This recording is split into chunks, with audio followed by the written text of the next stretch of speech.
শুনতে চাচ্ছিলাম যে আসলে ওই বিয়ের দিনের ঘটনাটা কেমন ছিল এবং এত বড় ডিসিশন তুমি কিভাবে নিলা? এই ধারণাটা যে যারা করেছেন বা করছেন আমি আজকে প্রোগ্রামের মাধ্যমে ভেঙে দিতে চাই। সেটি হচ্ছে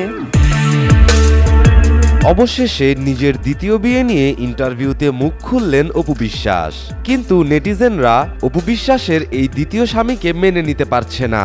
ভক্তরা বলছে অপুর দ্বিতীয় স্বামীর কি কোনো লাজ লজ্জা নেই? অপু 15 বছর ধরে সংসার করছে এবং 9 বছরের একটা ছেলেও আছে। এটা জেনেও এই সিঙ্গাপুরের ব্যবসায়ী কিভাবে অপুকে বিয়ে করলো? তো সত্যটা মানুষের কাছে আসা মাত্রই মানুষ কিভাবে নেবে হয়তো খারাপ লাগবে, বাট সত্য সৌন্দর্যটা অন্যরকম। তো আমি বিবাহিত একটা মেয়ে, আমার সন্তান আছে, আমি চিত্রনায়িকা পাশাপাশি। তো আমার দর্শকরা যদি এটাকে পজিটিভ নেয় তাহলে আমি বুঝতে পারবো যে অপু বিশ্বাস আরো বলেন, আমার দ্বিতীয় স্বামী আপনাদের মতো নিচু মন মানসিকতা নিয়ে আমাকে বিয়ে করতে আসেনি। সে আমার বর্তমান দেখে আমাকে ভালোবেসেছে। আমার অতীত তার কাছে কোনো মূল্য রাখে না। অ্যাজ এ হাজব্যান্ড একটা ওয়াইফকে যে সম্মানটা দেয় সেটাই আমি তোমাকে দিব, এবং সেটা স্বামী হিসেবে সেই সম্মানটা আমি পালন করার চেষ্টা করব। তুমি যদি রাজি হও তাহলে আমি নেক্সট ফ্রাইডেতেই করতে চাই। অপুর দ্বিতীয় বিয়ের খবর শুনে ভেঙে পড়েছেন শাকিব খান, কিন্তু অপু বিশ্বাস তার দায়িত্ব ঠিকই পালন করেছেন। সে শাকিব খানকে ফোন দিয়ে যতটুকু পেরেছেন সান্ত্বনা দিয়েছেন। বলতে গেলে শাকিব খানের নামটাই আসে, তো সে তার বেটারমেন্টটা জানে যে কোথায় আমাকে কোথায় ইনভলভ হতে হবে, কখন কোন সময়। তা আমি তার ব্যতিক্রম নই। Apu, thank you so much আমাদের এই অনুষ্ঠানটিকে আরো প্রাণবন্ত করে তোলার জন্য। এবং অনুষ্ঠানটার প্রায় শেষ প্রান্ত, এখন আমাদের থার্ড সেগমেন্ট, এবং থার্ড সেগমেন্টটা কি সেটা তোমাকে পরে বোঝাচ্ছি, আগে একটু দর্শকদেরকে বলে আসি। প্রিয় দর্শক, আমাদের এই অনুষ্ঠানের তৃতীয় এবং সর্বশেষ সেগমেন্টে এখন আমরা যাব, যে সেগমেন্টটির নাম হচ্ছে যাহা বলিব সত্য বলিব। ওখানে বলেছি, তুমিও শুনেছো, ঘটনাটা হচ্ছে আমাকে মনে হচ্ছে যে আমি কোনো কাঠ করে উঠে গেছি। যাহা বলিব সত্য একদম বলিব, সত্য বিনা মিথ্যা বলিব না, ব্যাপারটা এরকম। এখন এটা তোমাকে প্রতিজ্ঞাও করতে হবে। আমি তো বলেছি, তুমিও বলো, তাহলে আমি বুঝবো যে তুমি সত্য কথা বলছো। আমি অলওয়েজ সত্যি কথা না, বলতে হবে। আচ্ছা, যাহা বলিব সত্য বলিব। ঠিক আছে, ডান। আচ্ছা, ছোট ছোট করে প্রশ্ন, ছোট ছোট করে উত্তর। উত্তর যদি বড় দিতে ইচ্ছা করে দিতে পারো, কোনো সমস্যা নেই। কথায় কথায় চলে এসছে অনেকবার একজনের নাম পুরো ইন্টারভিউ জুড়ে, এবং তোমার জীবন জুড়েই তার নাম আছে, এবং বাংলাদেশের সবচেয়ে বড় মেগাস্টার, বা আরো যদি বড় কিছু বলা হয় শাকিব খান এক নামে বলো। তো খান সাহেবকে এখনো ভালোবাসো? অবশ্যই ভালোবাসি। কি হিসেবে? হিসাবটা কি না, আমার সবকিছু মিলেই তো। একজন অপু বিশ্বাস হওয়ার পেছনে মানুষটা, একজন মাতৃত্বের সাথেই মানুষটা, আমার গার্জিয়ান, আমার সন্তানের বাবা।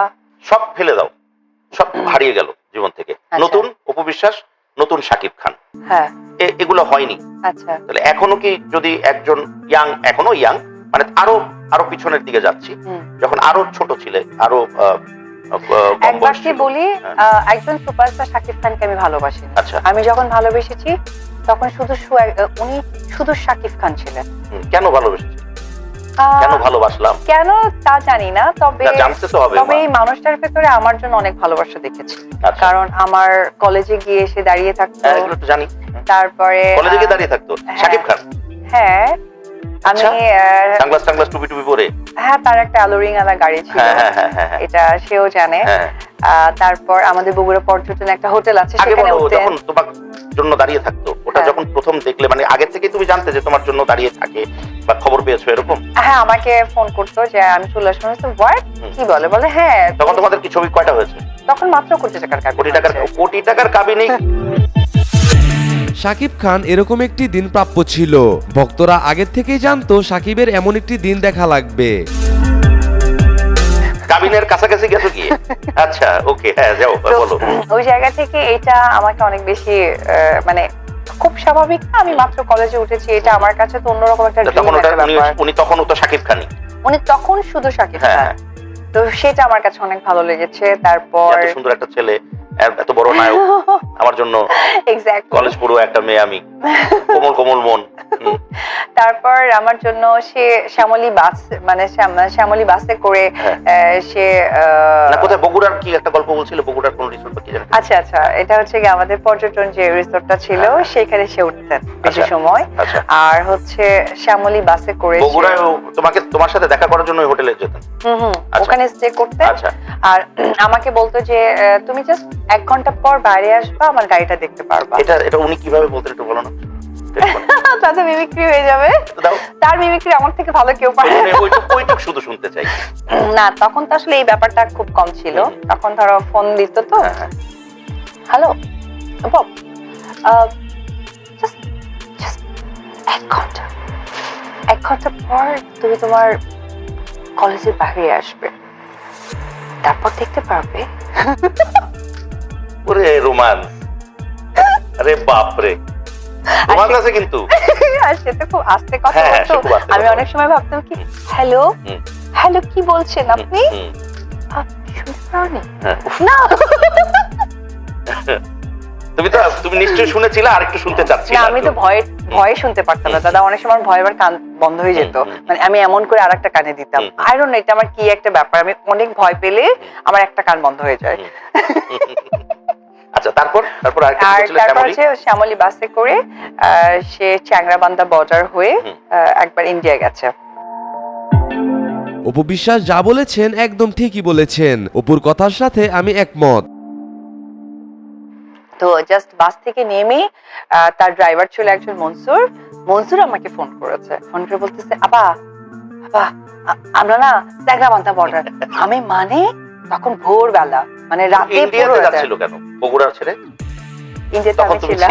আচ্ছা মানে বগুড়াও না, মানে যেটাকে বলে বর্ডার ক্রস করে ওই পারে চলে যাওয়া। আরে বাপরে, বর্ডার ক্রস ভালোবাসা। হ্যাঁ বর্ডার ক্রস ভালোবাসা। তো তারপরে ধরো বলেছে, পরে আমি তো মানে চারো হাত পে লাফায় উঠেছি। আর আমার মেজো বোন অলওয়েজ আমাকে সাপোর্ট দিত এই বিষয়টা, কারণ আমার মেজো বোনের সবকিছু জানতেন। যখন বললাম দিদি এই অবস্থা, তখন দিদি আবার দাদাকে বললো যে সাকিব থেকে, দাদাও তো 3 হাত পে লাফায় উঠে। তখন ভোরবেলা আর কি, মানে সারা রাতের বাসে সে এসেছে এবং শুটিং এ ফাঁকি দিয়ে, পরে কিন্তু সকালে শুটিং, সমস্ত আর্টিস্ট কিন্তু ওখানে রেডি। আচ্ছা সেই ফাঁকি দিয়ে সে এসেছে। হিরোইন তো এদিকে, তার ওই ছবির নাম তার লাইফে হিরোইন এখানে। ওই জায়গা থেকে পরে দাদাকে বললাম, দাদা যেহেতু দিদিদের গাড়ির বিজনেস, তো দাদা সঙ্গে সঙ্গে বললো যে ঠিক আছে, একটা গাড়ি নিয়ে ড্রাইভারও রেডি থাকতো, বর্ডার অব্দি চলে গেল। আর তাদের বাসা থেকে ওই বর্ডারের ডিস্টেন্স 1.5 ঘন্টার মতো, জাস্ট 1.5 ঘন্টা। মানে আমার দাদা নিজেই চালাইলো, আমিও ছিলাম দাদার সাথে, মানে উড়ে গেল।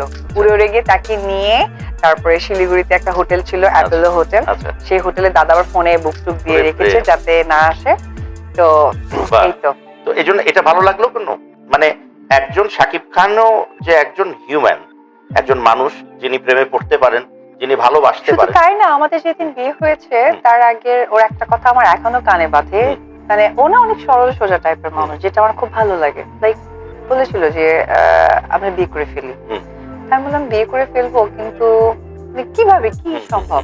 মানে একজন হাজবেন্ড যেভাবে একটা ওয়াইফকে ভালোবাসে, আমি ঠিক একজন এই হাজবেন্ডের